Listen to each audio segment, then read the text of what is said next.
Okay, so if you aren't active in the car community, let me get you up to speed. BMW, the greatest car manufacturer of all time, which is famous for making some of the best cars of our era, such as the E60 M5 rod bearings, the E46 M3 from Need for Speed, as well as the N54 1M, which some regard as the best M car ever. They recently switched their design philosophy from normal looking cars with the signature kidney grille to really weird looking cars with the new signature grille, which is now called the lung grille. Either way, today we're going to be rating them based on their grille size. And before we start, let me quickly walk you through our categories. At the tippy top, we got the big sniff. This is going to be reserved for only the largest of the grills. Below that, we got the pig snouts. This is a bit smaller than the big sniffs, but still huge. And below that, we have the newly usual lung grill. Below that, we have the kind of big and the not too big. And below that, we finally have the regular kidney grills.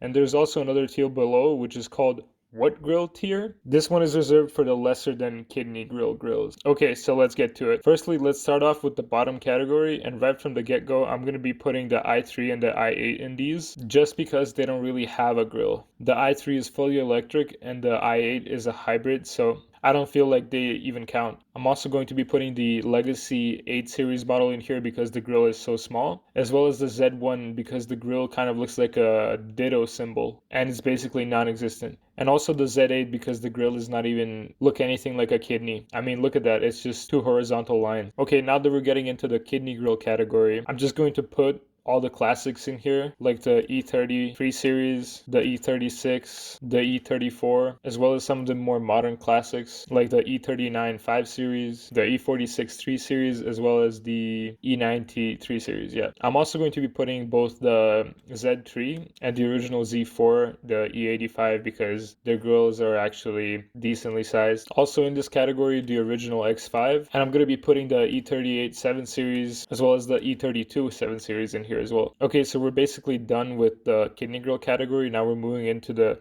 not too big category. This is mostly going to consist of some more modern pieces of BMW design, such as the E89 Z4 and the F30 generation, both the 3 series and the 4 series. We're also going to be putting the F22 2 series in there. Also, whatever the hell these two are, no idea what BMW was thinking when they made this 2 series Grand Tour. And the poor 6 series looks so bad compared to the original one. I'm also going to put the E60 generation 5 series as well as the E60 Generation 6 series in here as well, and the F10 5 series, and the 2 1 series. And I feel like both the old 7 series, the E65 version, as well as the G11 version that's pre-restyling model, they deserve to be in the not too big. The new 3 series is also going to go in here, which is kind of surprising that BMW would put such a small grille on such a new car. So great job on that. And then we're going to have the original X1, the second version of the X3, the first X4, as well as the E70 X5 and X6. Okay, so all of these cars pretty much have decent sized grills and don't stand out too much from the crowd. The same cannot be said for the cars in the kind of big category, of which the first is going to be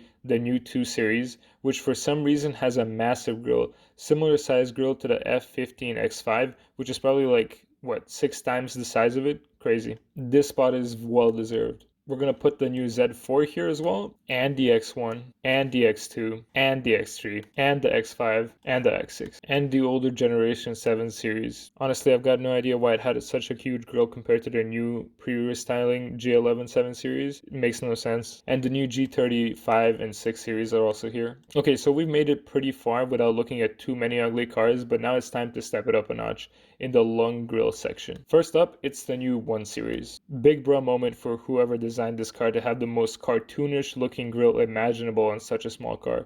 Definitely lung grill tier material. Next up, the new 8 series. This one I can't complain too much, it's kind of a big car. The new X4, also humongous grill for no reason. And the biggest offender, the new X5 with the gigantic grill. Now that we're done with the lung grills, it's time to move on to the pig snouts. And the first member, the X6. The grill is so huge, it looks like the opposite of a mouth breather. It's like a nostril breather. Also, the facelifted 7 series looks gigantic. And to top it all off, we're going to put the X7 in here, which is out of this world grill size wise. But now we only have 2 cars left, well 3, but just ignore the duplicate X5. And these are going straight up all the way to the top into the big sniff tier. I have absolutely no idea what the BMW designers were taking on these two. On some of these pig snout ones like the X7, I can understand it since it's a bit bigger than a normal car, but on the 3 and 4 series it looks absolutely atrocious. So with that, we're essentially finishing the list. Hopefully BMW designers won't come out with even larger grills, or else I might have to add another tier above Big Sniff. Subscribe if you liked the video, and like it if you liked it. Also like it if you disliked it. Thank you so much for watching, and I'll see you in the next video.